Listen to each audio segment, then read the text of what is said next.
hit? Well, it hit the stall around one. What was it at? Probably around 160. Right now, y'all talking about smoking meat. Y'all do realize that. Here we go.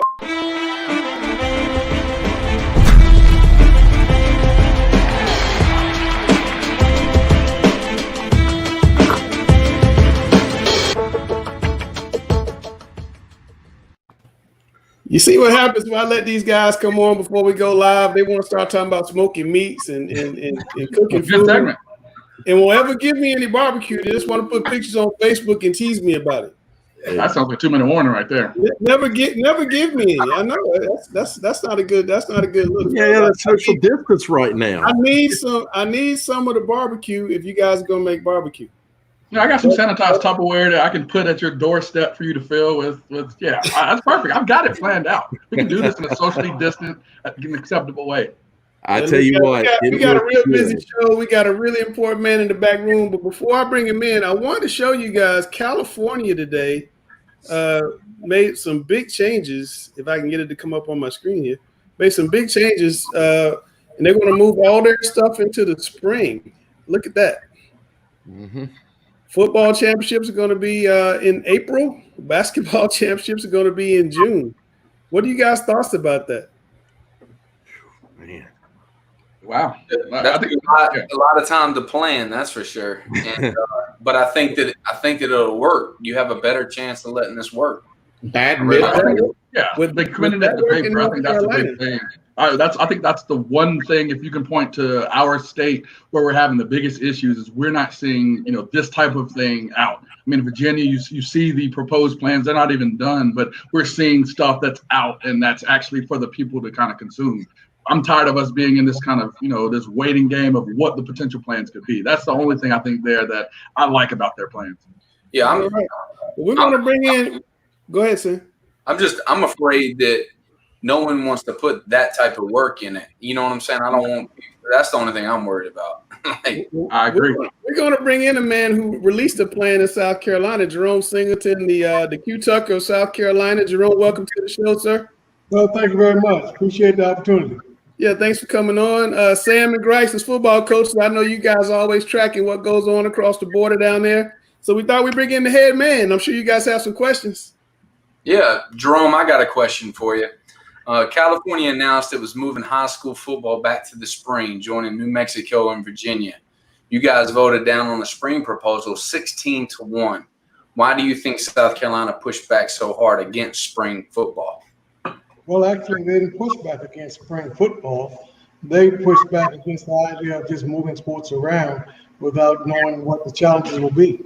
Actually, the plan that was approved will allow football to occur in the spring if it becomes necessary for it to occur. What we're asking is that it be allowed to determine whether the necessity is there. Suppose there's a great opportunity to play in November. Suppose there's a great opportunity to play in October. Do we eliminate those opportunities by just making a decision to just move the games? I think not. I think the plan that we do have, that's still tentative because the other plan is being appealed to the appellate panel. We'll know the answer to that on Wednesday, but the plan that we do have does allow it to be fluid. In the event we get an opportunity, we want to take advantage of the opportunity. If the opportunity is not there, we still play the wait and see game. I got you. Well, that's kind of back to my follow-up question is if the season can't get started or it gets stopped a few weeks in, would you guys consider moving to the spring then or no? Again, we go back to, so the question is, do we stop and then just pick another period to make it happen, or do we find an opportunity to play the first chance we get? Right now, the consensus is let's play it the first opportunity that we get, and not waste an opportunity. Nobody can predict what the future holds. So there is no true indication that the circumstances will be better in the spring than it is now. But suppose there's a better opportunity between the spring and now. Will we not take advantage of that? That's the question. Good evening, Jerome, and thanks for coming on with us. My question is, and that kind of comes where my question comes from, what makes moving high school football and the other sports to the spring so hard for you guys as administrators? And would moving football to the spring pose any other issues for football come the following fall? Well, it depends. How far into the spring? I've had opportunity to speak with our sports medicine advisory committee, and one of the main questions I asked them, I said, how much time between playing the last game in football and the first game in football is needed so the body can recover? And they all felt comfortable that it was with 3 months break in between, that it's a strong possibility that you can play without any major problems.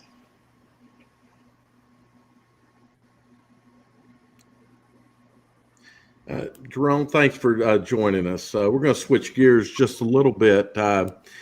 We lose a lot of coaches from North Carolina, and specifically here in Charlotte, we've lost Tommy Knotts, Aaron Brand, Adam Hastings, and we've been told various reasons of why coaches want to move, and money seems to be one of the bigger things. But could you tell us why you think, and what does South Carolina do to attract these high-profile coaches?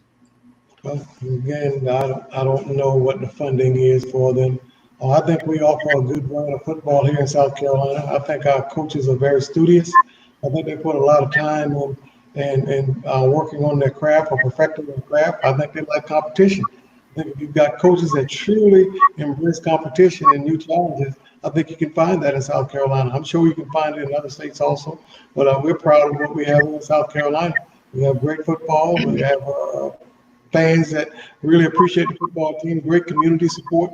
All those things, I think, is what makes it great in South Carolina. I can't speak to why it might be better than where it is anywhere else, but that's what I would offer from South Carolina.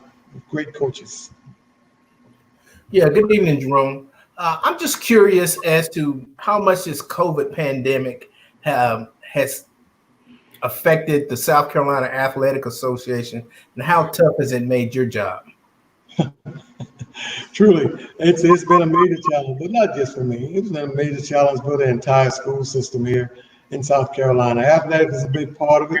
Not knowing what the future holds, not knowing what we can predict from it, and it's being so fluid. Those things that we thought were critical at one point, we find that they're not. Those things that we thought were less critical, find that they are critical. Every day is a new day. We've had opportunities in South Carolina where we've had to deal with a lot of different things. I mean, there was Hurricane Hugo we had to address. We had to address 911. We had to address all those things occurred during a football season time. We had to make some hard decisions, but the people in South Carolina, especially at the South Carolina High School League, are resilient, and we find ways to make it work.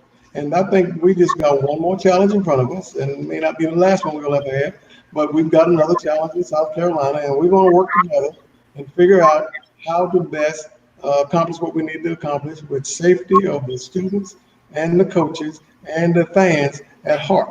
That's our plan. So while it's challenging work, it's good work. It's work that needs to be done. It's a great opportunity to be a trailblazer. It's a great opportunity to step out front and be a role model. And we take it as a fantastic opportunity to address some things that really needs to be addressed. Hard work, yes, but good work. Good evening, Jerome. Again, want to kind of switch gears a little bit and talk 7-on-7. So, I know personally I've seen some quality club teams from the low country, all the way to the upper state, showcasing a lot of the premier athletes that you guys have in your state. We've debated it a lot here, talked about it ad nauseum, and really discussed some valid pros and cons. Want to get an understanding of your thoughts on 7-on-7 and, the place that you think it has within high school football. Well, and again, I'm not trying to decide on whether it's 7-on-7 or basketball camp or any of those things that allow close contact to occur. And right now, C2C and DHEC both promote having a 6-foot different distance between people. So to play 7-on-7, we'd have to violate that. And if it's we're thinking it's in the best interest of our health and everybody else's health if we practice social distancing. So the sport or the activity is not what's that question here. It's what things are challenging that social distancing and the limited gathering. All those things are key. And those are the type of things that we thought about as we tried to build whatever platform or program we're going to allow to occur within the membership. What can we do and maintain the social distancing and the limited gathering? Oh, back to me. It kind of caught me off guard there. Well, I don't really have a follow-up question, but I did just in talking about the pandemic and everything that could come about, maybe the lack of playing. I know that Grice asked about the 7-on-7s.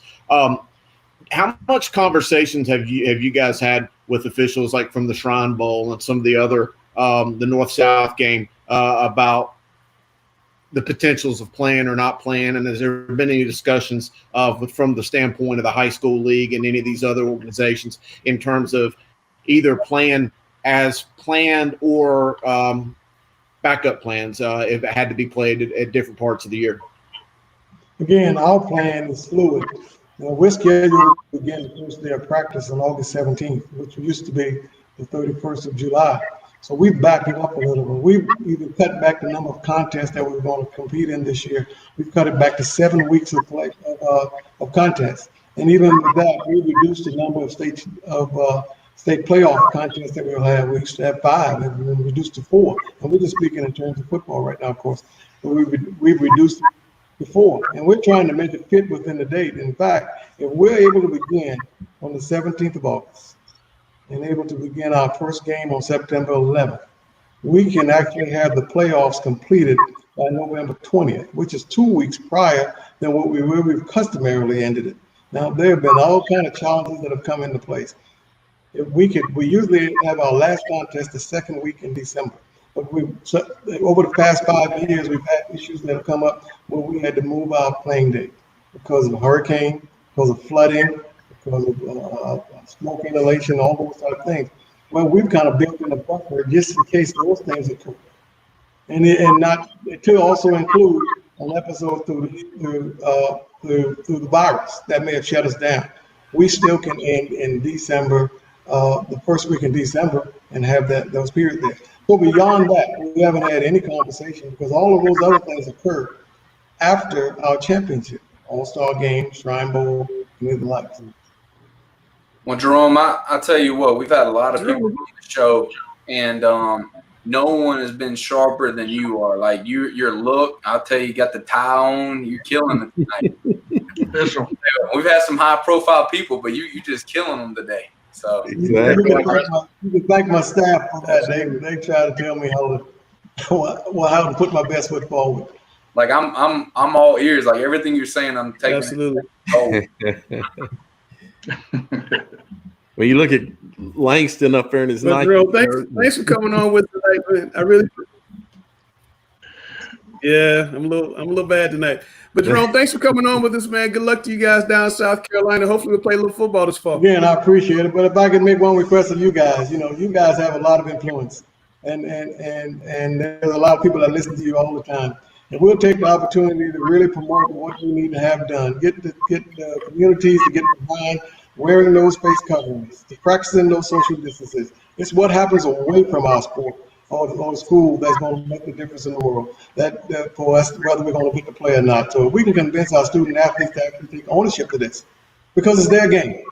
And if they'll just take ownership to it and say, right, we need to do the things to make sure that we get a chance to play. I'm a senior. This is my last year. I don't want to miss out on this. So you need to cover your face. You need to wear a face cover. You need to practice social distancing. All of those type of things. You guys have the power because you've got the audience right there before you. Push that and watch us have a great opportunity to play. Thank you. Yes, sir. Yes, sir. We're pushing every day. Every day we're pushing the people to wear the mask, do the right thing. Jerome, take care of yourself, man. Thanks a lot. Thank you. Yes, sir. You're safe. All right. There's Jerome Singleton, the boss of the South Carolina High School League. Competition. Now we're going to bring in Katie Redford of Myers Park. We lost his buddy, Taj. Hopefully he's going to get back in. He's going to talk to us a little bit about the protests you guys have planned. First of all, I kind of want to know what kind of led to all this. What kind of led you guys to take this step, Katie?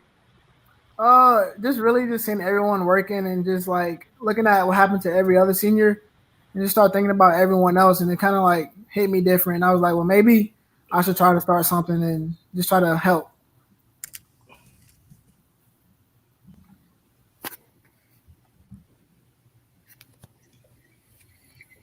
Yes. Thanks for joining our show tonight. I'm pretty sure you heard we had a very famous congressman pass this weekend in John Lewis, and he had the nickname around Congress as Good Trouble. And when people think about protests, they think about John Lewis and his march across the Emmett Pettus Bridge in Selma, Alabama. Do you guys worry that in your protests, it's going to defeat the purpose by gathering so many people together and bringing maybe the disease closer among high school athletes?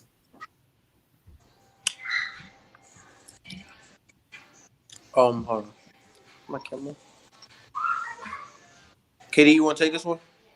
Yeah, can you say that one more time?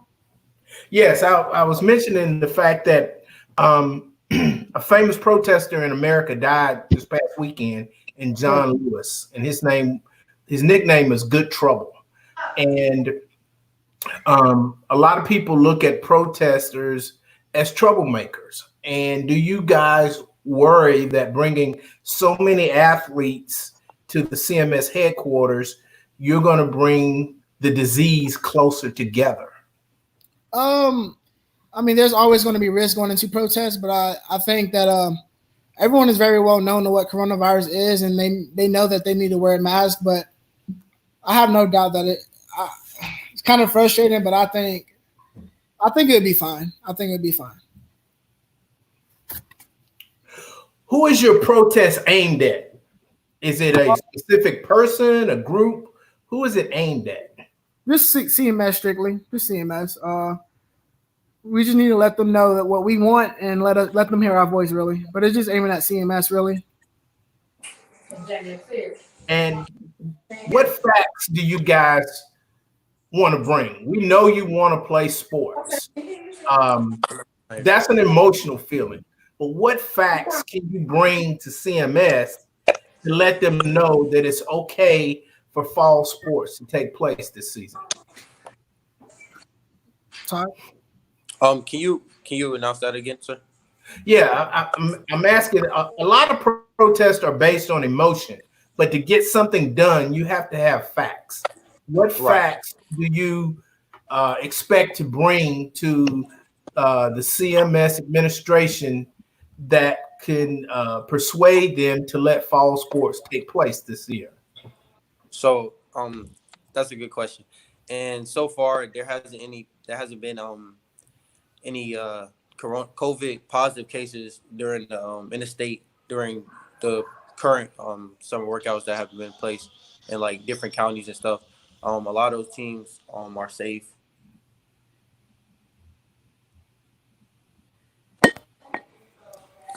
Yes. Sorry about that.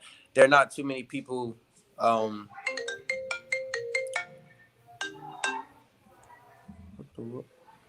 Yes, sir. There isn't too many people has contracted the coronavirus, and so I mean that's a big one. Also, there has been people in pediatrics that have said that it's been safer, workouts to start.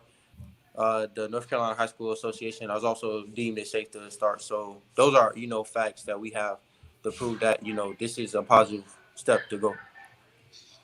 Okay. Another one would be scholarship potential. There's a large percentage of people that depends on scholarships because they can't really pay for college, Okay. And without the sports season, it can hurt a lot of people, and I don't think CMS realizes that. Okay. Katie, I'd like to ask you, I know you've had some talk within your school, obviously, with your coaches and all about this. Have you guys talked to anybody outside of your school? Yes, we talked to other players as well because, football is a big community, and we talk to everybody out because we see each other like every single day. So it's just not at my school; it's every other school too. Okay. So if CMS in the state say that things are going to be going to the spring, how do you guys think that would be perceived among the student athletes, and what issues would that cause? KD and then Taj. Well, as you know, that there's athletes that might graduate early, so just living at the fact that we can't play with them is really going to hurt. Okay, and there he is. So what are your thoughts on it as far as if football is moved to the spring? It sounds like we can't hear you. Your mic. Your mic, yeah.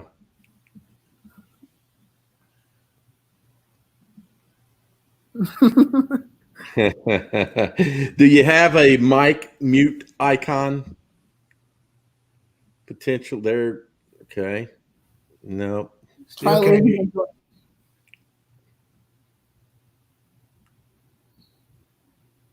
Okay. Our leaving project coming back. All right. So we can move on. Gary, I think you got the next one. Okay. Yeah. Do you guys understand that a lot of CMS's decisions are based on what the state hands down to the athletic departments across the state? What is your feeling about the role of state guidelines versus CMS guidelines? I mean, obviously, we have to listen to what the state says, and CMS has to follow. But again, it's literally the same thing. Just letting the kids make their own decisions. You know, we're old enough to make our own decisions, but I mean, we have to follow the rules, and we have to follow the rules. Okay. If you get an opportunity, when you get down there, and let's say that Sue Dorn, the AD for CMS, is there and is willing to talk, who's going to speak for your group? And what will you? Go ahead. I'm sorry. No, you can finish. No, go ahead. Who's going to speak for your group, and what are you going to say?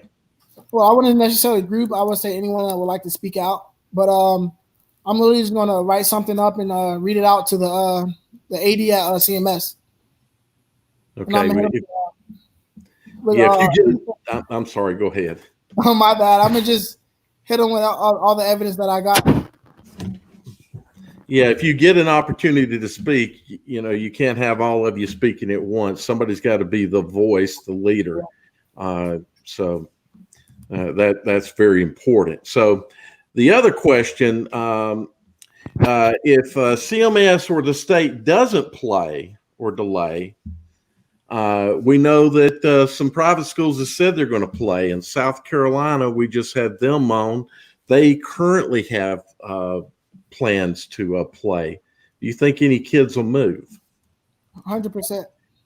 Okay. You think it'd be a big move? A number of kids? A small number? What do you think? Whoever really wants to play would move. I mean, I know a lot of seniors have talked about moving if there's not a season. Gotcha. And I talked to my parents, that's the option. We want that as an option. Well, let's see if we got any questions. You think these kids are going to stay home and with no practices going on? So that's. I'm guessing no one is monitoring questions. Yeah. So Yeah. we have not. So you think these kids are going to stay home with no practices going on? So that. Of course, one of the questions, is, what are you doing to mitigate transmission? Meaning, are you trying to stay in? Hopefully, you're working out, but you're kind of keeping things. Or are you going out and just doing everything? Well, right now I'm doing as much as I can to even if they say we have a season tomorrow, I'm doing as much as I can to prepare. And I feel like a lot of people are also doing that. But with that being said, I mean, the whole thing of being as a team motivates a lot of these young kids, and I feel like that also keeps them in the right mindset to do good in life. And I feel like it's it's probably easier for us to become distracted when we're not involved, and so I mean, that's my take on that. So we got a good question. Hopefully you guys can see that from one of my good friends. Do you guys know him? You know Coach McFadden? Yeah, we know who that is. I hope you do. So what do you got to say about his questions there? Do you really think it's safe? That's the good question. Yeah. All right. I'll take this one. Yes, Coach McFadden, I do think it's safe. I mean, no one in the country right now is actually tackling or playing full on soccer games.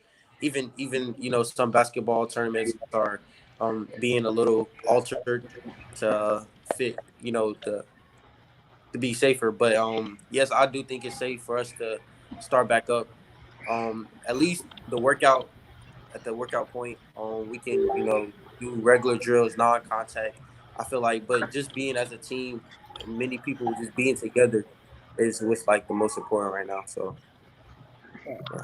Okay, I want to ask you one question that's not on script, and that's one of the things that's concerned. I know Langston and I have we've actually had a lot of talk about this, and that's you're probably going to be safe. But if you get sick, you get the virus, you could take it home to a parent or a grandparent. Yes, sir. And so have you guys given that any thought in your evaluation of going out and playing? You want me to take this, Todd? Yeah, I'll also take this one. Wait, let me. Let Katie go first, and then you go. Yeah, I think it's a risk, but again, I think it's our decision, and I think it's our parents' decision. Life is full of risks, and it's a lot of rewards as well. So I feel like if parents give us a chance or let us take that risk, then so be it. Right. Yeah. Another thing is, I'm always around my grandparent. She's a big part of my life, and she also she also lets me have a choice in what I want to do. And if she feels my choices was right, then she's gonna let me do my choice. And that's another thing we're fighting for is the actual choice. It may not be the best thing for some people, but if you're willing to take that risk and maybe even catch the coronavirus, then I feel like it's your choice to do so. Fellas, I see every day kids out working out on their own, not going through any type of protocol, just getting together. Yeah. Even if you guys aren't allowed to practice, would it be better to just let you work out and do the summer workouts that everybody else is doing right now? Would you like that? Would that help? Speak to that a little bit. Talk to me, Todd. Go ahead, Tosh. What you got? Oh yeah, I mean, yeah, that's a big part, and I feel like a lot of people, they like misinterpret what we saying when we're asking, can we go out and practice with our teams? We all know, how easy it is to contract COVID, and every player in CMS, every fall athlete, I know they don't want to contract it, and so if we can still, be with our teams, even to, a limited extent, to where we can, stop the spread of it, then that's always perfect too. But just the fact of us being together. And Katie, what happens if you guys start the season, Katie, and you play 2 or 3 games, and then they say, there's a breakout at school X, there's a breakout at school Y, and they shut down the season? Does that make all this feel not worth it? Or would that be okay to just get 2 or 3 games in? Correct. I think, at least there's some games getting in. Would you rather do that or move to the spring? I'll move to the spring. Yeah. I'm going to the spring with it. I'm going to the spring. Well, tell me why you'd rather go to spring versus get shut down. Because it's not getting shut down, and there's more games, and it's more events. Now, a lot of people are saying if you guys don't play right now, the kids are going to leave and go to South Carolina and go to private schools all over the place. And I know you gave a really short answer to that earlier, but kind of expand on that, KD. Why do you think kids are going to leave, and how many do you think are going to leave? 10%, 3%, 5%? What do you think is really going to happen? Let's say if they don't. Would you consider if we don't do fall sports and move it to the spring? Yeah. That's a good question. Me personally, I can answer for myself. The season moved to the spring, me knowing how much March Park means to me, I would stay at March Park and just wait to the spring. Okay. Hey, Todd, what do you think, Todd? Me personally, that's a good question. I think for at least with the guys that I've been talking to, a lot of athletes that I've been talking to, I can say probably around like 70% of actual fall athletes probably might try to go to private schools the chance for their season. I feel like a lot of people will leave. Wow. I mean, you guys move this to spring, and that'll be that's always good because a lot of people will probably do that as well. But I feel like a lot of people will also leave if there is a chance to play in the fall. And it's kind of weird. They that many athletes. I don't know if people know that they don't have that many spots to take as many athletes. Yeah. That's what happens. What happens recruiting wise? I mean, signing days in December and in February. You guys cannot. If they move to the spring, there may not even be a season before the signing day in February. Is that going to be a problem? Yeah. Yeah, I mean that's true. All right. Well, guys, look, I appreciate you guys getting on with this. I'm sorry we had a little trouble with Taj's mic, but Katie, thanks for coming on, man. Good luck with you guys on Wednesday. We're definitely going to be out there. I think all the stations, everybody's going to be out there Wednesday. Who's going to be the spokesperson? If somebody comes out for CMS, who's going to talk to you guys? No, that's something we still have to decide, but by Wednesday we have a final decision. All right, man. Good luck are you expecting? Say that again. How many athletes are you expecting to show up? A lot of athletes. A lot. Okay. You guys got a fan of this weekend, Katie?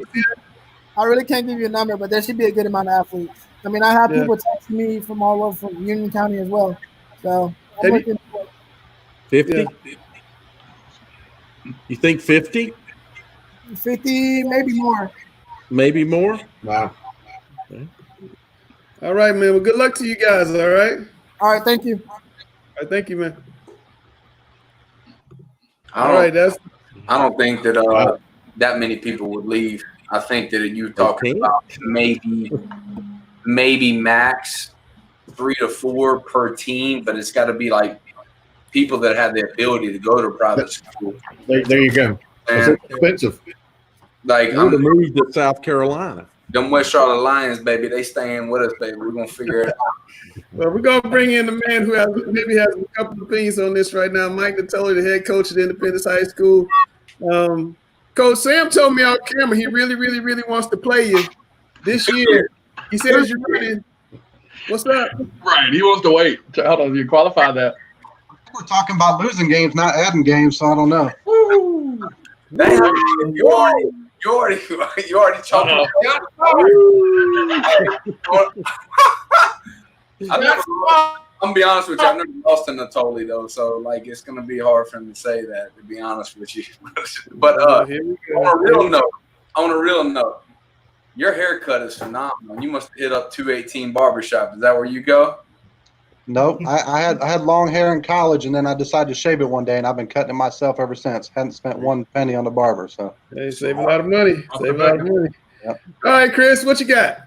Hey, Coach Natoli, I appreciate you coming on this evening. I hope you're doing well. I do like the haircut as well. But, Coach, you've been very outspoken during this COVID crisis. We wanted to hear your thoughts about CMS delaying the workouts and going to the virtual learning. And how do both of these things strike you, Coach? First of all, I want to just thank you guys for having me on. You guys are doing a great job, obviously, giving coaches and athletes platforms. So it's a great thing what you guys are doing. We really appreciate it. I've been stuck at home for 4 months with my 4 kids, and it was okay at the beginning, and I got to spend a lot of time with them. And we were doing, we were having group workouts and Zoom meetings and stuff with our team. So we were still kind of rolling. It was just at home, so it was okay. But it's been really frustrating lately. I think the biggest complaint that I hear from most people and from ourselves is that we don't know what's going on. There's no plan. I think a lot of that starts with government and politics. Unfortunately, I've kind of been outspoken about that a little bit and never really paid any attention to it until now. But we don't know the truth. We don't know how bad the virus is. We don't know. It could be a lot worse than what we know, or it could be not as bad. You just really don't know, because it seems like everybody's got their own political agenda on how they present the information. So that part's frustrating, and I think that's creating a lot of confusion for our leaders and our administrators to make decisions, because they don't really know what's going on either. So the biggest frustration, like I said, is just we don't have a plan. We don't know what's going on. I mean, what numbers are we looking at? Is there a certain number that needs to get to a certain percentage for us to be able to practice or play games, or we're just kind of winging it? So I think that's very frustrating. And then the second thing is the fact that we can't practice with our kids. There's a lot of negatives to not being in school and not being in sports. One of the biggest ones of those, obviously, recruiting and player development, but just the mental well-being of our players, physically, emotionally, socially, everything. And, that's one of the things we get when we get to practice and see our kids every day, and they're not getting that. So, I don't know what the answer is as far as playing games and when we're going to play, how we decipher that, how we determine when we can play and, whatnot. But the fact that we can't practice with our kids, with our 25 kids at a time, social distancing is it's mind-boggling to me. If there's a group of people that I would trust with my kids to keep them social distance and do the right things, it's football coaches. And you can see all across the state. I mean, I thought they reported like 4 cases have been reported of kids, which basically means there's been absolutely no breakouts for all these practices. And, you don't see, 5 cases that I saw, but I mean, that's 5 kids that have got it in the whole state. And again, that has nothing to do with practicing. So I haven't heard any complaints from football coaches about practicing, about having to do paperwork and do all those things. It's just, it's very frustrating that they don't trust us to go out there and do that. And while it's being done all across the state. Yeah. Coach, you just saw Taj and KD on while you were in the green room waiting to come on with us. They're going to go before CMS here on Wednesday to try to have their voice heard. What's your thoughts about that? Obviously, I'm in total support of them as a student body trying to make their point heard, but I wanted to get your thoughts as a coach on their collective efforts and what they're trying to do. Well, I think if you look at all the protests that have gone on the last couple of months in our country, it's not just people going out and getting put on the news and things. Like, there's a lot of change happening in our country because there's been protests in every country. So I think it's been proven, like I said, over the last couple of months that those type of conversations and things have really had an impact. Now, does that mean we go and protest every decision that we don't like? I'm not sure what the answer to that is, but I think there are probably people making this decision that haven't looked some of these athletes in the eye and understand how bad that they want to do it. That all these kids will sign waivers, all their parents will sign waivers. I mean, they'll do whatever it takes just to practice. And you saw that the last question when you asked those 2 kids about practicing, their eyes lit up and they're like, yes, like we want to practice. If nothing else, let us practice. Let us be around our team. Let us develop our skills and do those type of things. So, if they listen and maybe they have a little empathy because they see that and it makes a difference, then obviously that's fantastic. Coach, that's a fantastic lead in into, my next question. Within our community of, football coaches and, those of us even on the show that are close to the game, we have an understanding and are around kids enough to see that desire and kind of what you pointed out and how their faces, light up. Some of our viewers don't have that same level of insight. So, when we're dealing with Q Tucker and, the SCHSL kicking the can down the road is kind of the phrase we've coined, and just the frustration and general just annoyance at how this process has gone for us. Can you give our viewers some insight into how, you felt, how your kids have felt with, kind of this whole delayed process that we've experienced? Well, I have our players text me all the time and just when are we going back? When do we get to practice? When we get to practice? I mean, it's been very difficult for them, and nobody's really complaining about, we're going to play a full schedule or, why do other teams get to practice and we don't? They're going to be better than us. Like, I haven't heard one person complain about that. They just want to be back at it. They want to be at practice. So, and that's every single kid. I haven't talked to one player, one parent that says, I'm scared to go to football practice. I don't trust that you guys can social distance, anything like that.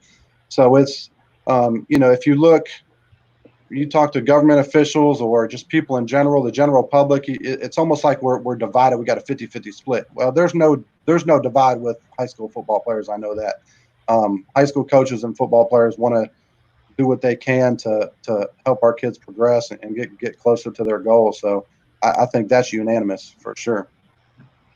Well, Coach, if we don't play football this fall and we go to complete total virtual learning, and just to piggyback on what Grice in his previous question, what do you think the long-term effects will be if we don't play sports this year? I mean, that's a loaded question, Chris. We could talk about that for 3 hours. I mean, there's you're talking about scholarship opportunities. You're talking about physical development. You're talking about football development. I mean, you could have long-lasting mental effects with some of these kids. I mean, we have a player who's 15 years old who's had to babysit his niece every single day for the last 4 months. So that, I mean, it's going to affect. It could affect dropout rates. It could affect mental stability. I mean, there's just a million different things. I mean, it's the general public won't understand how important football is to our kids and to our coaches until something like that happens. Hopefully people can listen. And one thing about that protest, you're going to hear from kids and get their feelings deep in their hearts. And hopefully people can realize that, I mean, if you got the smartest person in the world and you wrote down all the positives and negatives to what's going on with COVID and the effect that football has, I think it would be a landslide that we should at least be able to practice and do something with our kids. A great response, and I'm glad you brought up the kids, because do you think it would be better just to rip the Band-Aid off and tell the kids the truth that, hey, we're not playing football, we're going to postpone it to spring or whenever, versus like we've kind of used this term kicking the can down the road and just keep postponing and postponing and postponing. And I agree, like Jerome Singleton said, we're going to be fluid, but at some point, is it just better to be upfront and let these kids know, because it does feel like it's a little bit of a mental game with them. Right. Well, I mean, I don't think, Q Tucker, I think she's done a great job. I don't think administrators and, people like Q are withholding information from us or anything. I don't think they're doing it intentionally, but it's that, they don't know. And the biggest reason they don't know is because we can't trust the information we're getting from the government, and so that's, that's extremely frustrating, I guess. But, like I said, when this thing first happened in March, we told our kids, we're built for this. We've dealt with a lot of adversity. This is our plan. We're going to meet every day. You guys are going to have group workouts. We're going to take it to them. We're going to do all these things. And while it was difficult and it sucked, but it was, we were preparing to start practice August 1st, basically. And we had a plan for that. Well, these last couple of weeks, we just don't know. And it's been extremely frustrating. But I think the most important point to answer your question, Chris, is what are we looking at? Or what number are we looking at? Overall cases to slowly go down? Or we look like what numbers are we supposed to be looking at? What's our target goal? What's the goal? And I think that's the most frustrating thing, is because we don't know. I think if you told people, say, look, this percentage on this number has got to be at this point and we can play football, you might have a lot more people wearing masks. Agree 100%. And Coach, you touched on something great. I wanted to ask you about it. And especially when dealing, as football coaches, one of the biggest words and buzzwords even is adversity. Coach, you've had to deal with, especially at the quarterback position, two situations, that I've dealt. You've had to deal with a ton of adversity with the team. I mean, first was, of course, the passing of Flash, and being there for you guys' first game without him. It was very moving and definitely. Was very inspiring and great to see you guys, do well. And then, of course, last year with Arnold Taylor and the ACL. Can you explain kind of the adversity that you guys have had to deal with and how, as coaches, you have, helped your team, kind of get through that and how that's helped you for dealing with this pandemic as well? I mean, I think as football coaches, we talk about it all the time, but, it's real. I mean, it's kind of what we do. A head football coach is a problem solver. That's what you do, and you deal with it every day.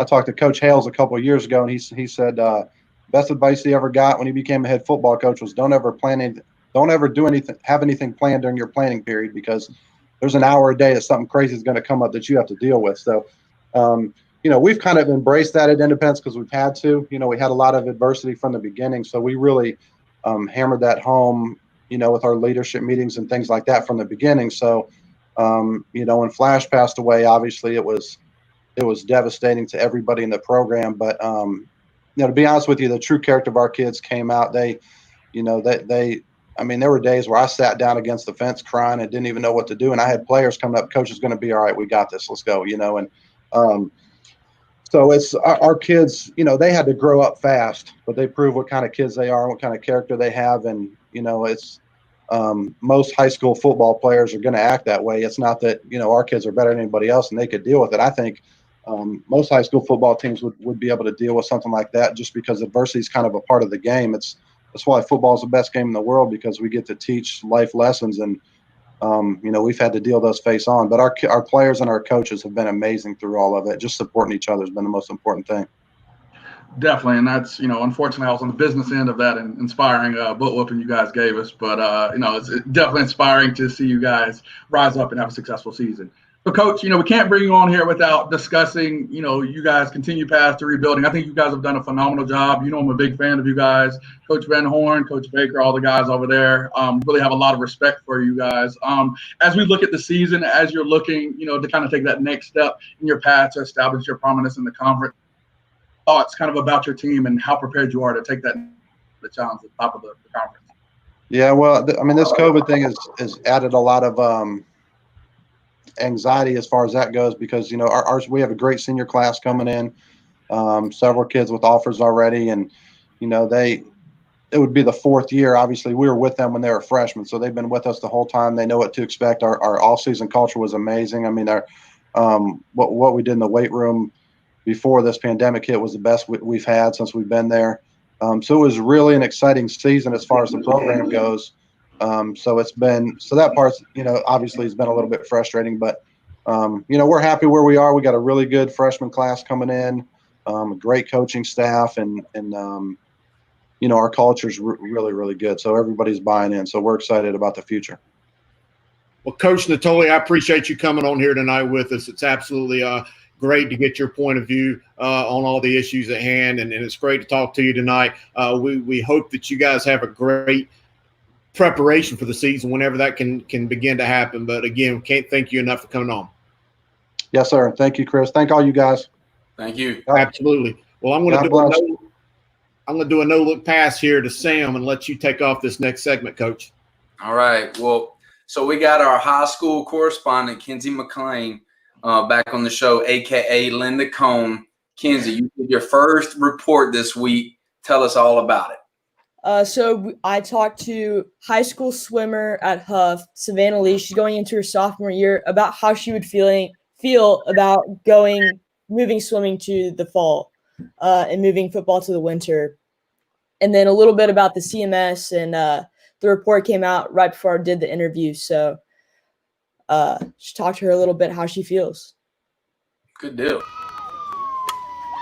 Get down, ball.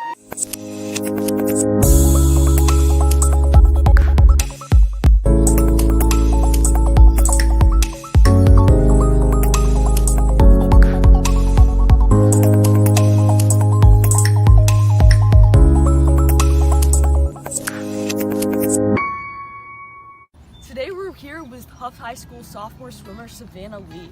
Now, Savannah, how would you feel about moving swim to the fall? So personally, I think swimming in the winter is better just because you know all your teachers by then and you know what's going on with school and you know how to get around and stuff. So I think winter swimming is better just because everything's kind of already laid out for you. So do you think fall sports should stay in the fall? Yes, I think fall sports should stay in the fall because imagine having football in the spring. It's too hot. It's not as exciting because you don't get to go to your first football game when school starts. So I think they should stay in the fall.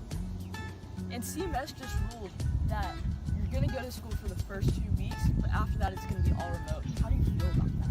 So I think that if I were CMS, I would go the first week of school and then do remote and then go back to school because everything's going to be laid out. If people get exposed, they're already going to know by then. So to go 2 weeks and then go online is just kind of pointless. Thank you, Savannah. Wow, that was pretty amazing. You're big time. Big time. Maybe I should bring a little younger factor. Aaron Andrews, Yeah. Okay, but Linda Coleman is greatest ever of all time. So I'm everybody. gonna be honest. I don't even know who Linda Cohen is. So. Terrible. Just gonna throw that out there. She's the best. You know, she would be considered like the godfather of it. Yeah, godmother of it. But what do you have in mind next? So I work out of this place called Ultimate Athlete. A lot of high school athletes in the Charlotte area go there, from Myers Park to Huff. And I'm going to talk to them about working out without your team in the off season. It's a little bit different feel for a lot of different athletes, and then how they're going about recruiting, and if what they're doing there is helping them in the recruiting process. Good stuff. Wow. Well, Kenzie, I think you've got a future in this business. I'm proud of what you've already done and look forward to what you're going to do in the future. Thanks for coming on once again, and I can't wait to see what you got in store for us next week. Thank you. It's going to be fun. Thank you. Have a good one. So it's just going to be Chris and me on this. There you go, my man. All right. It's time for the Great Warrior Hughes on the screen. Favorite time of the day, Chris's Corner.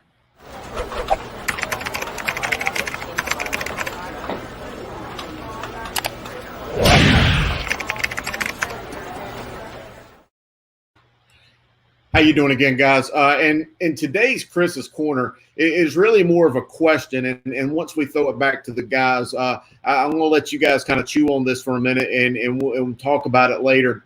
And it kind of ties in with what has already been brought up in today's episode with Taj and with KD and with some of the conversation we've already had.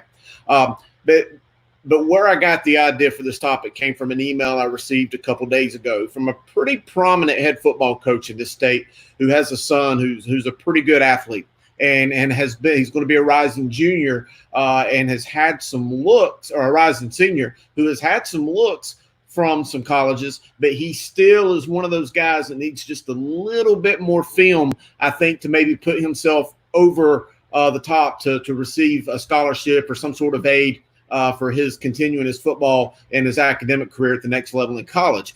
So with that being said, all the speculation we've seen, private schools are going to be playing, the potential of South Carolina playing football in the fall. What if, and I hate to use that, but what if we do not play high school football this fall here in North Carolina? What would you do if you're that parent? We've already asked Taj and KD about the number of athletes who could potentially move. This coach here, and I'm not going to throw a name out, but he said that he is 100% committed to move his family, his son, and teach and coach in another state, whether it's Texas or Arkansas or wherever the case may be, just to give his son an opportunity to be seen and to get that game film to move on. And I think that we're going to see others do it. But what do you guys think? What would you do? Is that an ethical dilemma? Would you do it for your son? Coach Griner, I know you've got a son that played for you, and I know you'd do anything in the world for him. At what point do you think it's a chance that you would take to pick up your family, leave a successful coaching job you have here for the betterment of your kid, just to get the opportunity for him to get some playing time? Because, again, we're talking about a kid we're talking about an investment, the opportunity for him to go to college and have some aid in that and not have to be stuck with the bills themselves. I think that's a huge question in today's climate.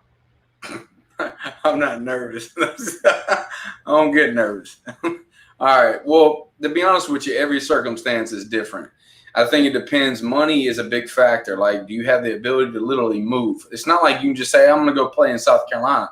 You got to have an address. You got to live somewhere in South Carolina to play. If you go to a private school, that costs money a lot of times, and there's going to be a lot of people to do it.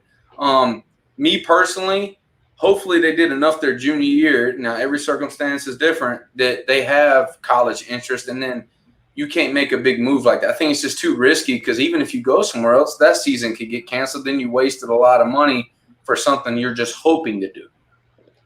And here, and before you answer that, can I jump in 1 second? I'm sorry, I'm in the back. I'm just listening.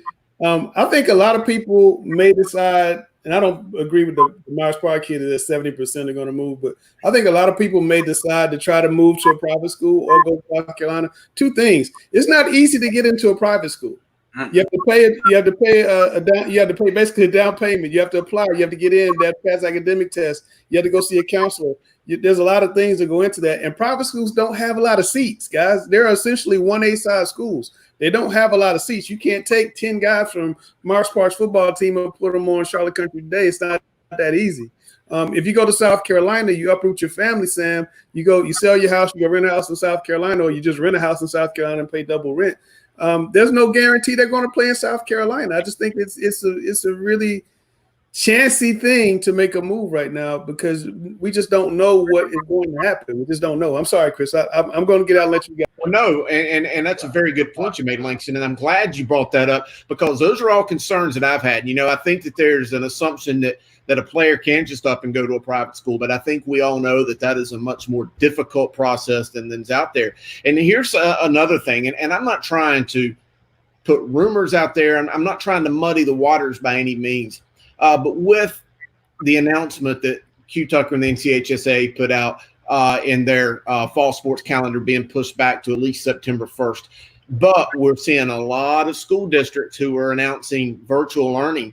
What if, and I don't know, I'm just saying what if some football does happen this year, but some districts decide to play and some districts don't. In fact, before I came on the show, I talked to a board member on the SCHSL, and he didn't want to put his name on the record, but I asked him that question, and he said at this moment he couldn't tell you if some districts would play or not. He said that becomes more complex by the day. But what if, let's just say CMS decides not to play, but Union County decides to play, or Gaston plays, or Rowan County plays?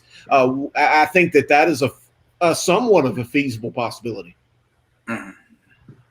No, I agree 100%. And I think that's some of the thing that, that you have to deal with. And, you may have certain kids in certain areas. And again, speaking with, Myers Park kids, it may be a conversation that 70% of those kids can have. But, I know where Coach Griner is, I know where I am. That's not a real possibility for the overwhelming majority of the kids I have.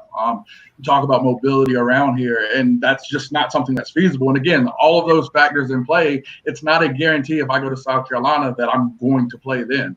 It's a situation where that's the frustrating part of this whole thing. And I think a lot of the questions when we spoke to Coach Natoli really, echoed that situation. We don't have the answers now. It's a situation where, like we said, South Carolina may start 2 games and not be able to finish. What does that mean? If then do you have kids come the other way when maybe in the spring the numbers look better? We're able to have a full season and actually get everything under control and play. Then do we have that influx going around? So I don't think it's possible that you're going to have a large number of kids move down to South Carolina, move down to Georgia, and be able to exist there. Again, the kids we're talking about are kids that need the film, kids that are fringe scholarship players right now. We don't even know, if outside of the Power 5, if schools are going to play in the spring. A lot of the schools that these kids will be going to, non-Power 5 schools, are playing in the spring. So by waiting till the spring as high school players, I really don't think that they're losing anything unless we're talking about kids that have the ability to play for one of these big time schools. Yeah, and the NCAA has already changed the recruiting window this summer for the colleges. And if a lot of schools are playing in the spring in several states, I think they would change it again. I think they would move recruiting back, or some schools might hold 3 or 4 scholarships for those systems that are playing in the spring, especially a system like CMS that produces a lot of college athletes. It would behoove them to hold a couple of scholarships just in case some kids they might want to look at are playing in the spring. I think if the colleges see that a lot of systems are playing in the spring, they're going to hold some scholarships back. 100%. I agree with you, Gary. I think that there's no one's just going to make decisions until they'll keep the scholarships until they can make a better decision. No one's just going to force feed this stuff. It's just ridiculous. And I think that everybody's hitting the panic button. You got to have a little bit of patience. Let the experts figure things out. Maybe we get a vaccine before you know it, and then now they have a plan in place. We start in November. If there's no vaccine, a lot of people say, well, how do you know you're going to play if you go in the spring? Well, you don't, but you're just buying yourself time in the regular school year. That's all you're trying to do. You're doing the best you can. Now, spring sports last year, they got devastated because it was just out of nowhere this came. There was nothing they could do about it. But now we got to have a better plan. I also think for a long time, it's just been traditional that we follow this agrarian school calendar. You know, we base our school calendar on farming, and 3% of the population actually farms. This might be the opportunity to move the school calendar around. Who says you can't delay school and maybe start at another time and go through the summer? I mean, it's not like you're going to have a whole lot of kids that don't miss school because they got to go plant a crop. This is Gary Richmond. He's running for office, and you can vote for him in November. Hey, but I support what you said, Gary, and you're 100% correct, because you're right. The world don't revolve around agriculture like it used to. And you know, I when I was younger, I wasn't in proponent of year-round schools, but I think right now, you look at how those year-round calendars go, and being a parent of children in school age today, I think that there's more parents than you could imagine that would be in support of a different school calendar that would be a little bit better working around their jobs and their schedules. Man, everybody on the comments is loving what you're saying, Gary. I was like, wow, he's going off on a tangent right there. But you got a farmer's almanac back there. Like, you got someone. Can I get an amen? Can I get an amen? Amen. Amen. Sam Grant, it's your time, man. What we doing? It's coach versus coach time, baby. Uh-oh. All right. Are y'all ready? Let me get everybody off so we can get it to out of room. To the competitive room. Clear it. To the competitive. All right. Now, everybody out there, you guys have to decide who wins. All right. So we're going to drop their theme music.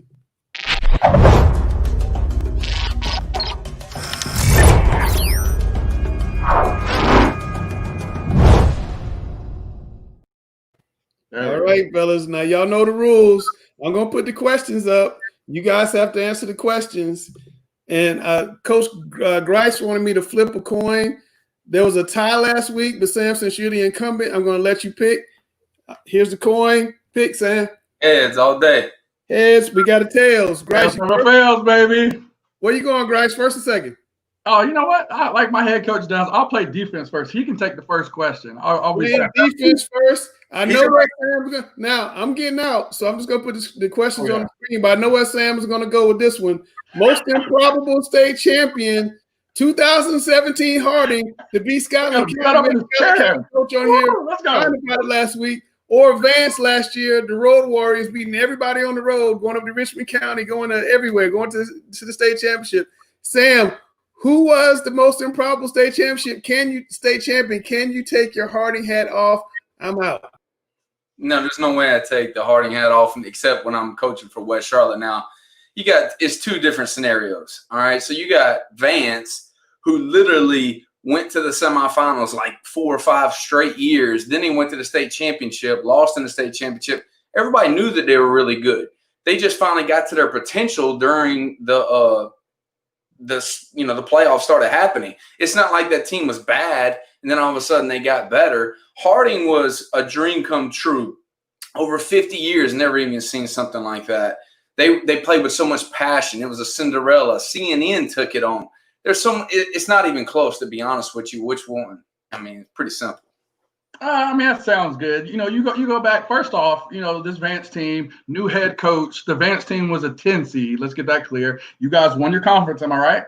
You guys won your conference. You were one of the clear favorites in the 4 single A bracket. Again, this was 4 AA, which one of the most insane brackets we've ever seen. So this 10 seed on November 8th lost 41-28 to Huff High School.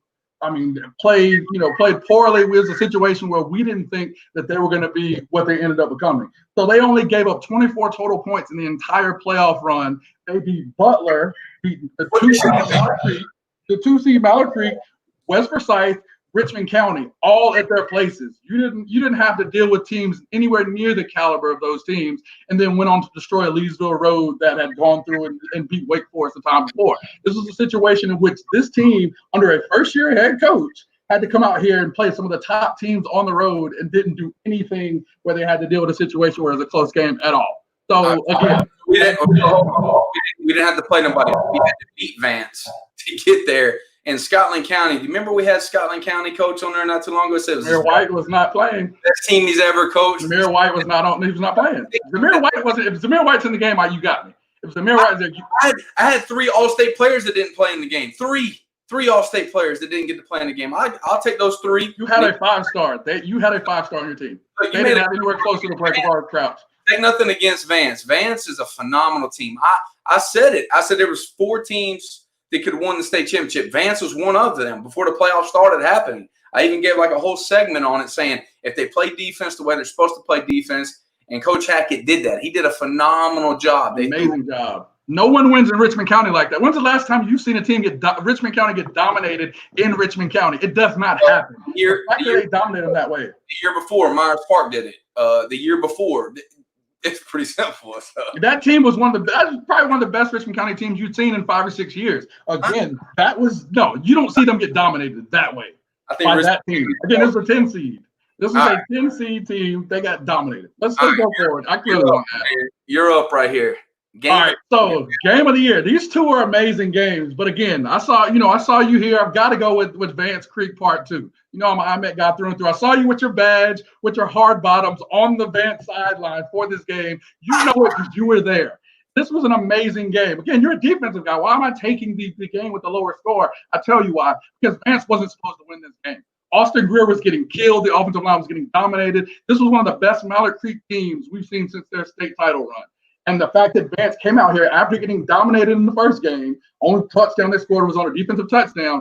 They took control of this game from the beginning, and even though it was ugly, they made sure to do what it took when it was necessary to get it done. And the moment they showed weakness, they came back with what was called the drive. It was ugly, but Austin Greer showed the heart of a champion after he got knocked around the entire game. I swear they had about 10 or 12 sacks. He was able to come down there and get one of the best drives to, I think, who the best player was on that team last year, Stephon Thompson, to win that game. Gave me chills thinking about it.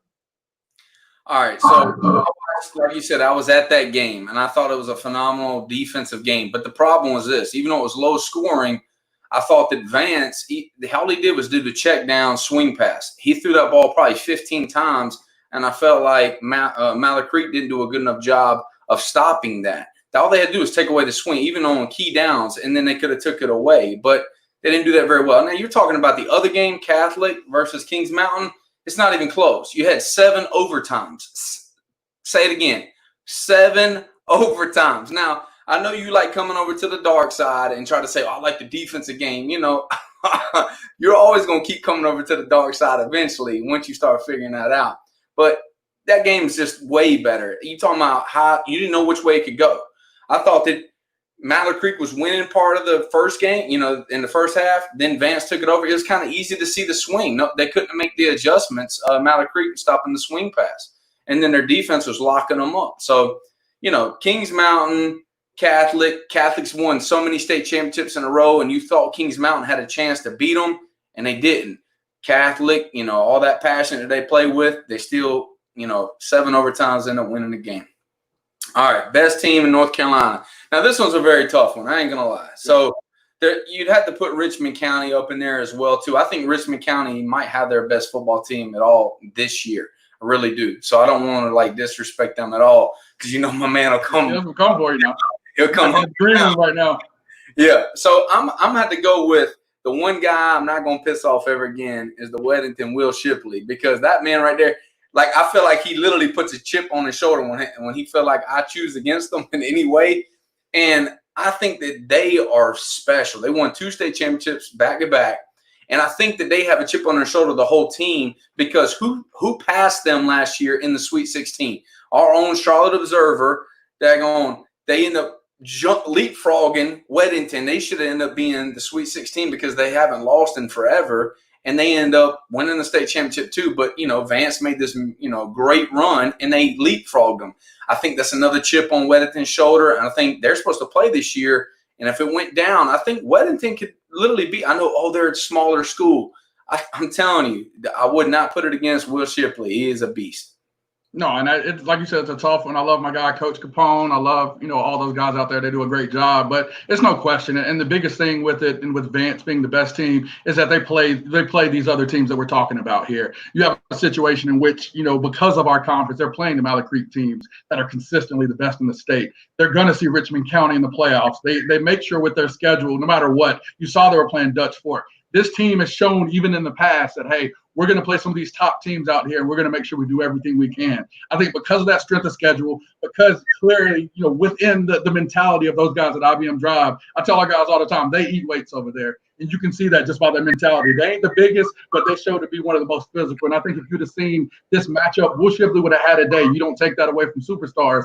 But I think just the mentality, that IBM Drive mentality Coach Hackett brings, and now with the kind of cool customer edge that Coach Fairby brings on that offensive side of the ball, I think that combo is pretty tough. And that's what makes them best in the state in 2020.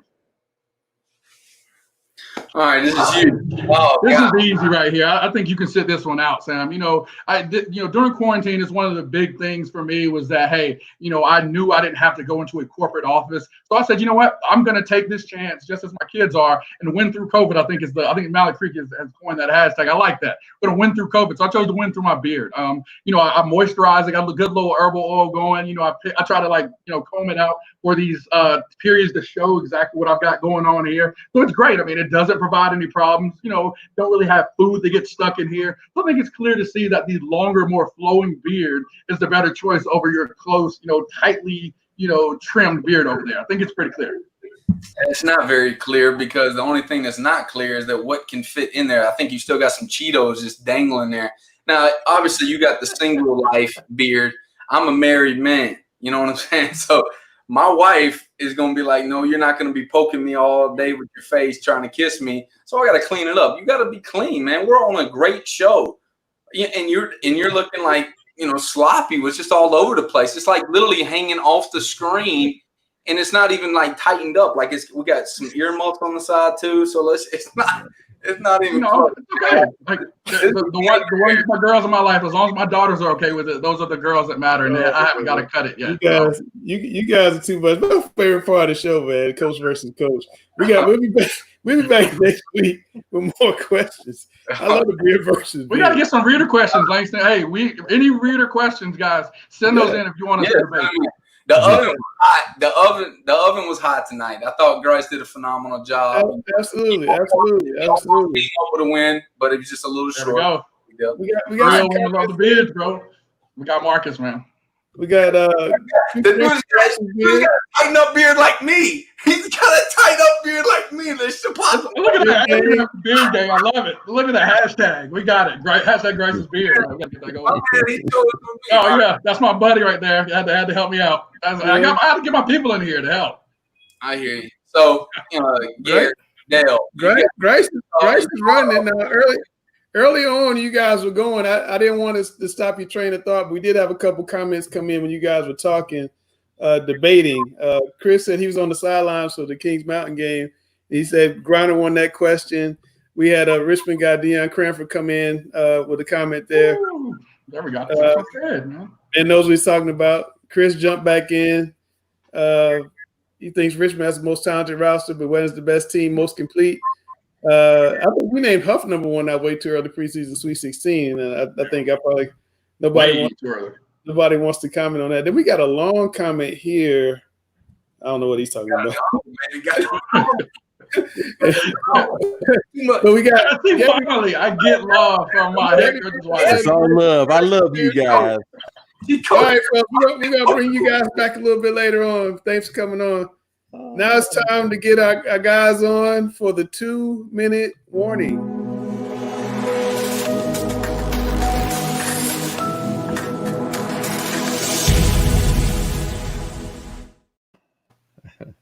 Okay, Gary, we had the kids on earlier, and it's pretty cool seeing kids step up like that. And so I want to ask you, what do you think about their calls, and are they doing the right thing?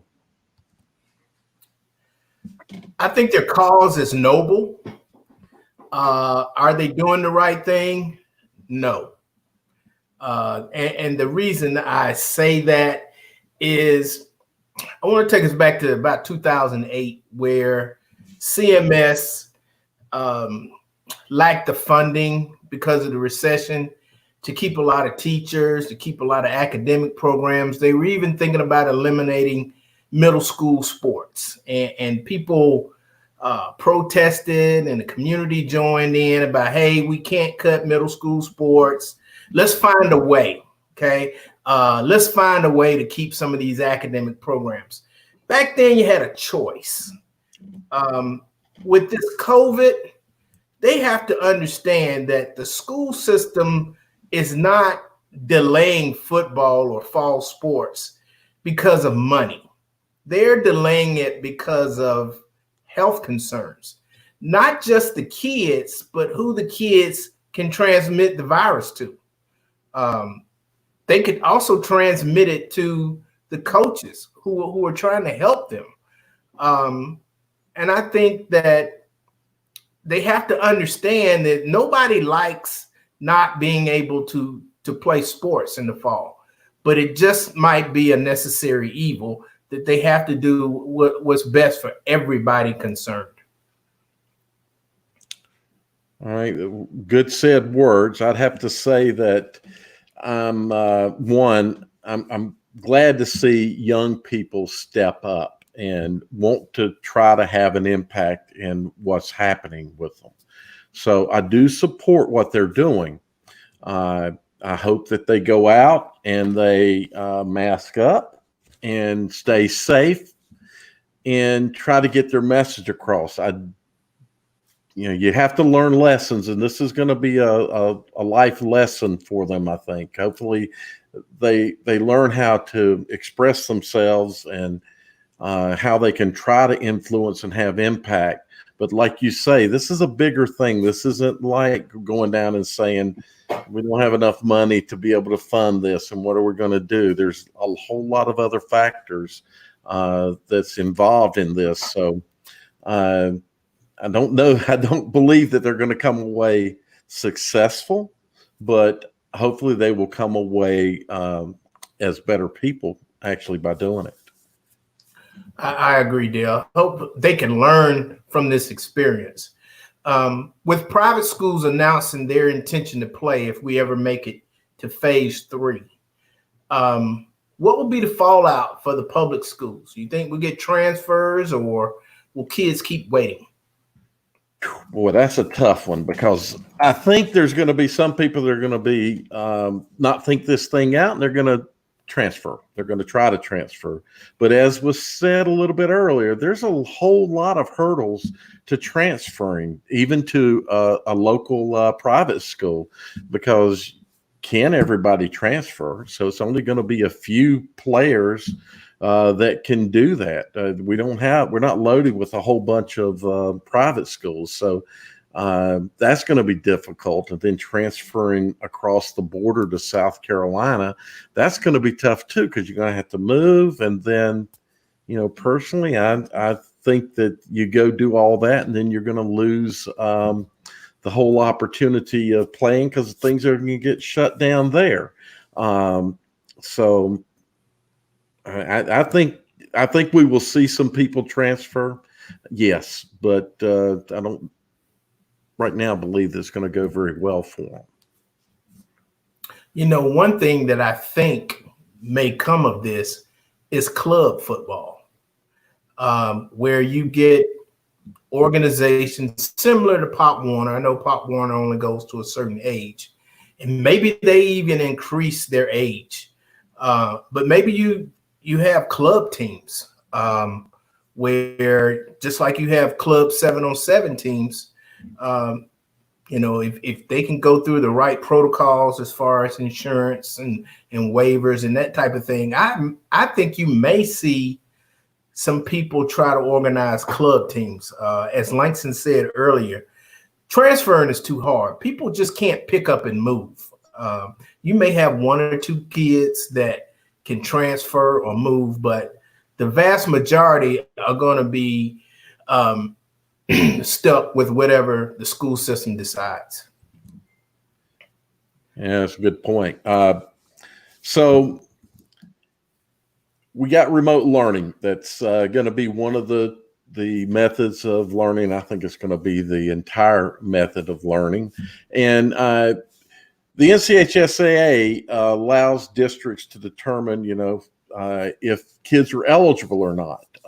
What do you think should be done there? And if districts choose to skip fall sports, what do you think the SCHSL will do? Well, first of all, with the remote learning, I had a friend tell me today in Raleigh, they had 67,000 students sign up for virtual learning. I'm pretty sure the elementary and middle school level, but let's just say 10 to 15,000 of them are high school students. If parents think it's too dangerous to go to school, how can it not be dangerous to play sports? The purpose of not going to school is keeping social distance. So are you going to tell me it's okay to not be dangerous while you're learning academics, but it's okay to be dangerous or not the social play sports? That's an. I think that you were cutting in. Okay, what'd you say again, Dale? You were cutting in and out. I think that's why they switched to me. So I think you made a great point about so many people signing up for remote learning. That is maybe a good indicator that there may be a lot of parents that don't decide not to let their kids play.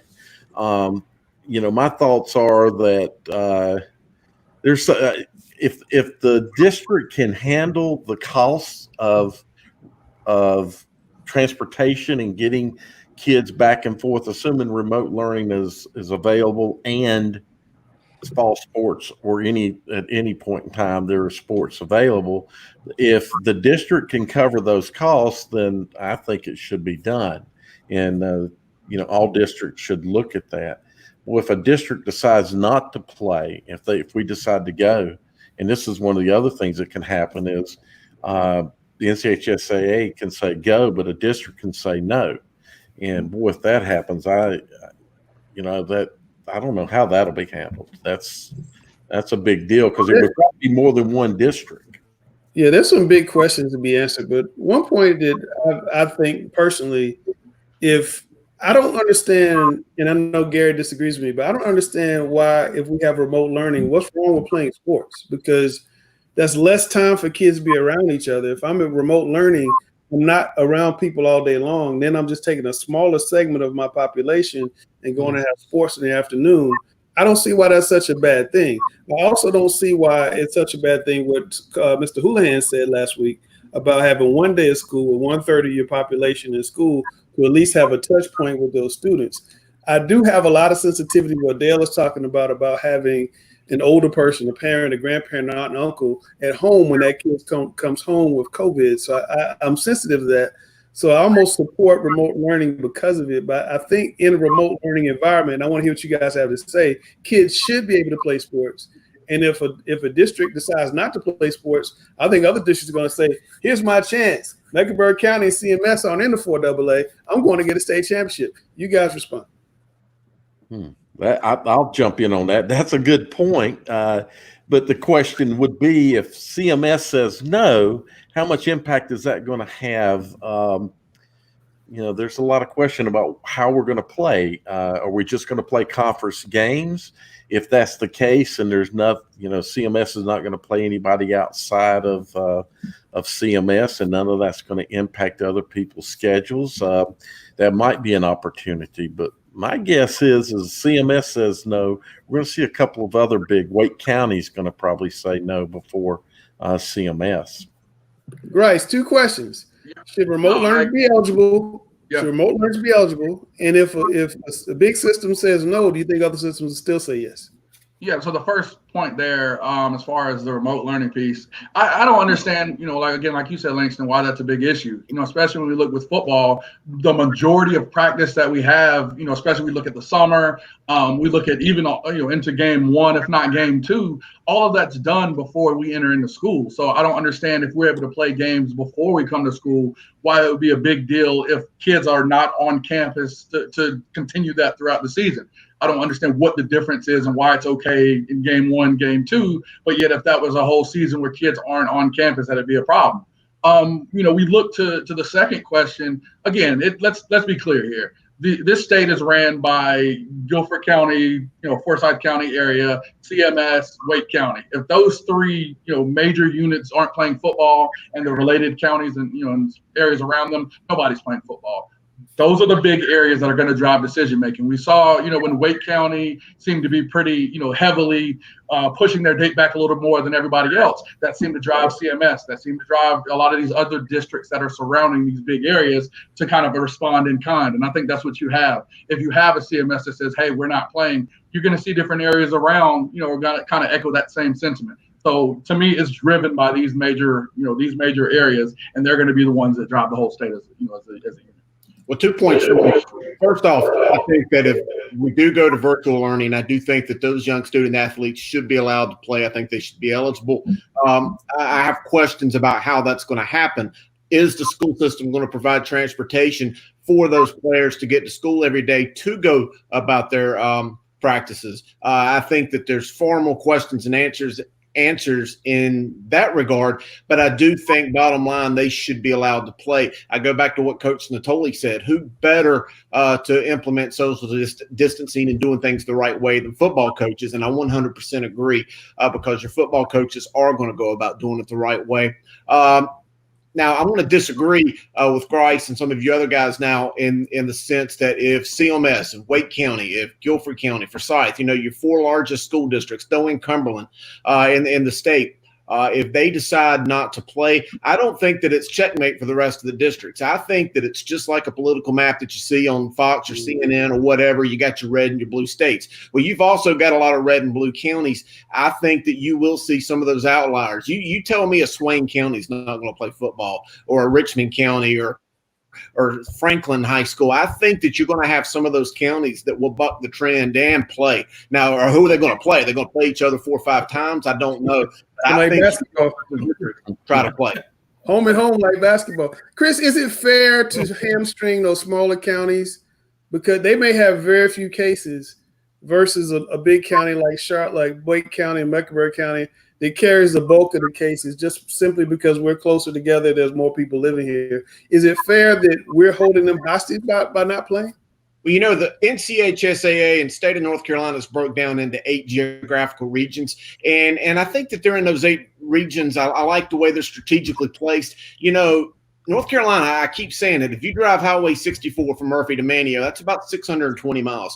North Carolina is a very long state, and you're right. The geographical pockets of population are very tight in certain parts of the state, but otherwise it's very rural in most of the state, and there are parts that have practically, I don't want to say no effect, but very little effect from this pandemic. And I don't think it's fair to jeopardize or to penalize them because of being part of the same state with other people. So if because of those individual regions, I mentioned the 8 NCHSA regions, if somehow or the other they can regionalize them and, keep those mountain regions and Region 8 together or Region 2 together or out in the coastal regions in Region 1, if you can keep those kind of segregated to themselves without going over into Raleigh or Charlotte or something like that, then maybe there's a way for them to play. But I hate to see those rural areas penalized because of, what's happening in the big cities. Okay, Sam, one question that I keep getting when I go to my remote learners should be eligible, and Chris brought this up, how to get kids to school. I don't think kids have much problem getting home from practice. And I may be wrong about that, but I want you to tell me how big a problem is it getting kids home and how big a problem would it be to get kids to school if we were having all remote learning? Because I would imagine there's a lot of buses that won't be used in the same way if we have remote learning. But I'll let you answer that question. Well, I think that, kids will definitely find a way to get to practice because they've been at home so many days, so many months. And I think that they'll find a way. Definitely wherever you live, it matters. Some people they have their own car. You can carpool with other teammates. But, like particularly in West Charlotte, I know those kids will show up. They'll figure out a way. If they have to walk, 45 minutes before to get there, then I think that they would do that just because they want to play. The only problem is, is it smart to play? Will they even have a state championship? Say CMS doesn't play fall sports, and other counties do. do they still have a state championship, or like a playoff? Do they have how's that gonna? We don't know how that's gonna look like. So I don't know. It's a difficult question to ask. If CMS or the big counties definitely want to shut it down, and then the smaller counties who are not as highly populated, so they probably should want to play. Grace?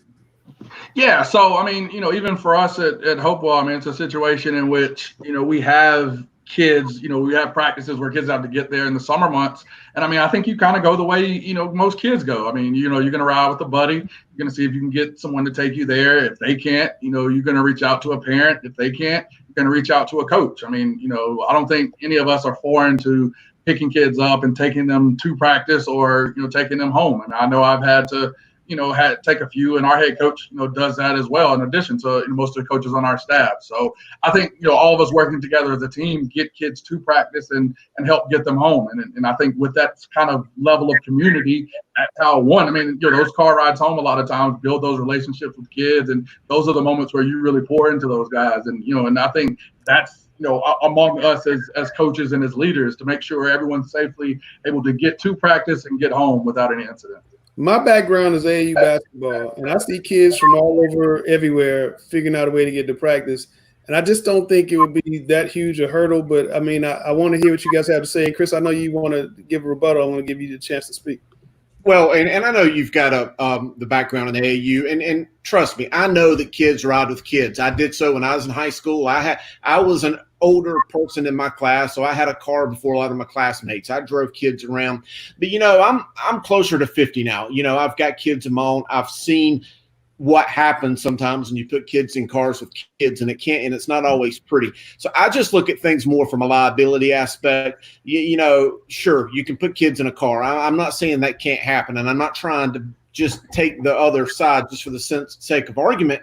But every coach or at least one coach on every athletic team has a CDL driver's license, a bus driver's license. I would much rather see the schools. It might kill the budget. I think the budgets are already killed already because of the lack of games, because of the pandemic. It's going to kill the budget some more. But I would rather see the schools offer up some money for an activity bus every day and allow a coach to pick up players before I would want to see players riding in cars. Because I just don't want to see. I think there's more likely for a kid to get killed in a car wreck than because of the virus. And that's just something I wouldn't be, if I was the administrator, the county AD, the superintendent, I wouldn't want that on my chest. That's a good point. I didn't think about that aspect, that Chris always got the great knowledge for us. The one thing I wanted to add to it is this, like the coaching aspect. How like most coaches, if you miss practice, there's, repercussions. There's going to be something. What do coaches do now? Do we not be as strict? If like say we start having practice and then 15 kids don't show up, or what are we going to do about that? The rules that are going to change, what we follow, how we build our program. So it's going to be interesting if that does happen. Yeah, well, it's a lot of uncertainties. Chris, you got a fan of Lamont Robinson with a great point there. I mean, I guess what I'm saying, guys, is I think kids will figure out a way to get there. I don't know if they'll all be carpooling or how to get there. But kids, you guys don't take kids home from practice. Am I wrong about that, Grace? You guys don't take kids home from practice? Yeah, I have. I mean, I have. But like on a bus situation, it's not like a. No, not on a bus. I mean, the problems we kind of have with buses. Okay, so I don't know how reliable that be. 50% of the problems taken care of. It's a matter of taking that same 50 and putting it on the front end. So, correct. Yeah. But I just think remote learners should be able to play. I'm sorry, Sam. He definitely drops kids off on Betty's Ford Road on our side a few times. There we go. You always say you don't want people to talk about recruiting in you, and every week you make some type of recruiting comment. Thank you. Self-inflicted. He always cries about somebody. I say that because Grice, I just joke around because Grice coached my rising ninth grader quarterback that's going to be a stud. Can't wait to see him, what he can do. Hopefully we can get to practice so we can find out. All right, guys, we talked about the Myers Park kids. This is kind of their manifesto. This is what they want from CMS. And, we talked to them. We heard about what they wanted. Do you guys really think there's any merit to that? Are they going to get anything out of this? And I know we touched on it briefly, but I have the whole team now. Do you think anything's going to come out of this? Because I really think CMS is in a tough spot because you have such a big system, so many kids being affected. It's really going to be hard, I think, for them to make any type of decision. I think it's brilliant. I mean, I think, if we talk about kind of the issue that we've had as a state when we compare with others, one, it's lack of information, and two, it's been the decentralized nature of how this has gone, where you've had our state to say, hey, we're leaving this completely up to you, where I think, Jerome kind of came on and seemed a little more authoritative into how the state was going to handle things, even though districts still had some of their same autonomy. So I think them directing their concerns with CMS is brilliant. And, if they have a big enough voice, which I think is my one concern as far as the impact and as far as getting enough kids to go out there, if they can get that voice to be heard loud enough, I do think that CMS is really going to have to consider their request. Gary, what do you think? Well, with any type of protest, there's three things you got to have. Okay, you got to have empathy. Okay, are the board, the decision makers, are they going to have empathy? The other thing is, are they going to make somebody uncomfortable? Because protest means you're making somebody uncomfortable. So who are they planning on making uncomfortable? And then the third thing is, are they willing to sustain it? You can't just go down there one time, make demands, and then that's it. It's going to have to be constant. One thing we've learned about these protests over the last few months is they were taking place every day for 3 weeks, nonstop. Yeah. And some of them are still stuff going on. Yeah. And you can't just do it one time and think you're going to get your demands made. It's going to have to be sustainable. I want to get you guys' reaction to this comment from Jason Watson, rather. Everybody, one of the comments I get is we're always football, but we don't talk about the other things that are impacted. The girl that cheers, the kid in the band, the chorus, the drama club, the orchestra, all of it's extracurricular. All that's being taken away from those people. But I just don't see how we're going to have. I mean, I guess you can have band and cross country and tennis and things like that, but I just don't see how we're going to have tackle football. Dale just told us in the back. He just told us about a case in Kentucky, and I want you guys to talk about this. 38 cases of COVID were tied to one Kentucky football team. I'm not going to say we'll have 38 cases on the Charlotte football team, but I will say if we start playing football in Charlotte, Greensboro, and Raleigh, we're going to have cases on multiple teams into the multiples. It's just going to happen if they test those kids. Go ahead, Chris. Well, and I want to say one thing. And, a few seconds ago, I went on my speech about Western North Carolina and rural North Carolina. I know Hazard, Kentucky very well. That is in the extreme southeastern corner of Kentucky in the Cumberland Gap in the mountains up there around Middlesboro, and that is an exceptionally rural area. So it goes to show that just because you're not in a big city, you can still be affected. Yeah, and I think, the thing is are we going to test the kids? If you don't test them, you might not know they have it because they're going to be asymptomatic. But if you test them, I think if we test it right now, there'd be a whole lot of kids in CMS to have COVID. It just is what it is. But Dale, what do you think, though? I mean, if we do start playing, they probably won't be testing them, and there's probably a chance they could spread it even further. That's the bad thing is they probably will not be testing them. They should at least have antibody tests. I can tell you, we've mentioned my daughter and her husband was sick, and they have 2 children, and they never showed major symptoms. One's a rising third grader, and one is a rising first grader. Yeah. So they're going to have antibody tests to check. So there's a good chance that they've had it. So thus they were asymptomatic. Never had the symptoms. So, you said we may not see. I think we will see. If we play football, I think we will see some schools around here that'll see that kind of a breakout. Now, Sam, I know you don't like this stuff that we're talking about now, 38 cases on one team, possible multiple cases in Charlotte, because you want to play football. Is it better right now as a football coach for the state to say, you know what, we're not playing, we're going to play in the spring? Or would you rather them keep saying we get to September the 1st? Because you know what's going to happen. We'll get to September the 1st, and they're going to say, we're going to October the 1st. And now we're going to wait another 30 days, and kids are going to be in limbo, not knowing what's going on. We got these 2 kids from our sport. They're going to protest again, save our season.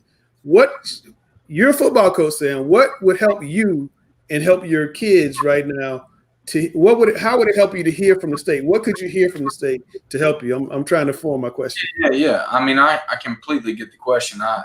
Here's the thing. We don't know, if we can play right now in the fall, then yeah, of course I would want to play in the fall, but I don't think that that's a possibility. I think that with the case numbers, there's no chance that we can do. They don't want a lawsuit. You're talking about millions of dollar lawsuits. Like, they're not going to risk that, and I get that. I just wish that we had a plan in place that we could play in the spring. And I get it. The spring sports, they don't want us to play in the spring as well because they don't want to jeopardize, people playing as well in their sports. So I get everybody's concerns. I just hope that, CMS in particular and North Carolina in general, I hope that they don't look at the spring and say, well, spring lost their season. Now fall's just going to lose their season and not have some type of plan because, like I said, football drives for so many programs like West Charlotte. I know that we need those gates. I know it for the soccer teams, for volleyball teams. Like, I'm thinking about that. I don't get to see that money, but I know it helps those programs. So we need to have a plan in place. Sam, 300 kids in Georgia with positive COVID tests. How's that strike you? It doesn't surprise me. I mean, we'd have, if we all did the test, if we were all mandatory testing and CMS, we'd have, probably close to 100 to 200 cases, no doubt. Yeah. You guys' thoughts, Deion Cranford's comment here. What do you guys think? CMS involved.